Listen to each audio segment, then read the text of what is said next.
সকালের নাস্তায় একটু হেলদি খাবার খেলেও ভাজা পোড়া ছাড়া যেন বিকেলটা জমতে চায় না। এই যেমন ধরুন পাকোড়া টাইপের কিছু। আজ আপনাদের সাথে খুবই সহজ এবং মজাদার একটা পাকোড়ার রেসিপি শেয়ার করব। তো প্রথমে এখানে একটা বলে আমি মেজারমেন্ট কাপে 2 কাপ পরিমাণ বেসন নিয়ে নিলাম। এবার অল্প অল্প করে পানি দিয়ে প্রথমে এটাকে একটু ঘন ব্যাটার তৈরি করে নেব। মানে প্রথমে বেশি পানি দিব না, অল্প পানি দিয়ে এটাকে একটু ঘন করে মেখে নেব। এরপর হচ্ছে হুইস্কের সাহায্যে যতটা জোরে সম্ভব এটাকে ফেটিয়ে নেব। এটার ভিতরে হচ্ছে আমরা একটু বাতাস তৈরি করে নেব যাতে করে এটা অনেক বেশি ফুলকো হয়।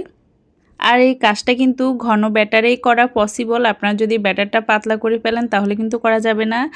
দেখতেই পেলেন যে বেশ কিছুক্ষণ ফেটিয়ে নেওয়ার পর এটা অনেকটা হালকা হয়ে গিয়েছে, মানে কালারটা অনেকটা হালকা আর এটা একটু ফ্লাফি হয়ে গিয়েছে।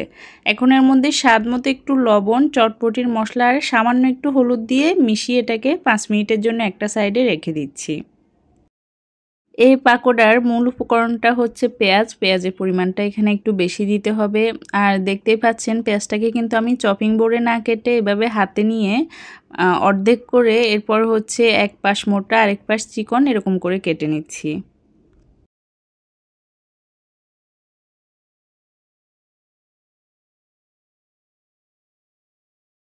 এই যে সবগুলো পেঁয়াজ আমি একইভাবে কেটে নিয়েছি। এখন হচ্ছে আমরা যে ব্যাটারটাকে রেস্টে রেখেছিলাম সেটার মধ্যে অন্যান্য উপকরণগুলো অ্যাড করব। এখানে আমি রসুন বাটা দিয়ে দেব 1 টেবিল চামচের মতো, আদা বাটা দিয়ে দিচ্ছি 1 চা চামচ পরিমাণ। এরপর হচ্ছে মিহি কুচি করে কাঁচামরিচ দিয়ে দিলাম, এখানে 4-5টার মতো আছে, আপনারা ঝাল যেরকম খান ওইভাবে দিবেন। দিয়ে দিচ্ছি কিছুটা পরিমাণ ধনিয়া পাতা কুচি। এখানে হচ্ছে গোটা জিরা আর ধনিয়াকে আমি একটু টেলে নিয়ে তারপর আধ ভাঙা করে রেখেছিলাম, সেখান থেকে 1 চামচ দিয়ে দিলাম। 1 চামচ দিয়ে দিলাম চিলি ফ্লেক্স, আধা চামচ দিয়ে দিলাম গোলমরিচের গুঁড়া। এখানে আধা চামচের মতো মিষ্টি জিরে আমি হাতের তালুতে নিয়ে একটু ক্রাশ করে তারপর দিয়ে দিলাম। এটা অপশনাল, আপনারা চাইলে না দিলেও সমস্যা নেই। এখন যে পেঁয়াজগুলো কেটে রেখেছিলাম সেগুলোকে এভাবে হাতের সাহায্যে একটু কষলিয়ে কষলিয়ে দেবো যাতে করে পেঁয়াজগুলো কোঁচ থেকে খুলে আলাদা হয়ে যায়। এবার হচ্ছে সবগুলো উপকরণকে ভালো করে মিশিয়ে নিচ্ছি একটা চামচের সাহায্যে।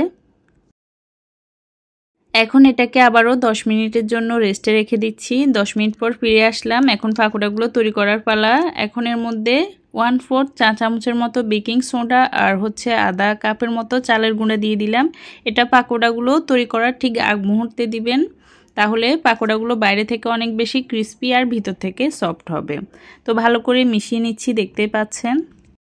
পাকোড়াগুলো ভাজার জন্য চুলায় তেল গরম বসিয়েছি, তো সেখান থেকে 1 টেবিল চামচ পরিমাণ গরম তেল ব্যাটারের মধ্যে দিয়ে ভালো করে মিশিয়ে নিচ্ছি। এখন এভাবে করে হাতের সাহায্যে নিয়ে গরম তেলে আমরা পাকোড়াগুলো ভেজে নেব। তেলটা ভালোভাবে গরম করে নেবেন প্রথমে, এরপর চুলার আঁচ মিডিয়াম থেকে একটু কম করে দিবেন।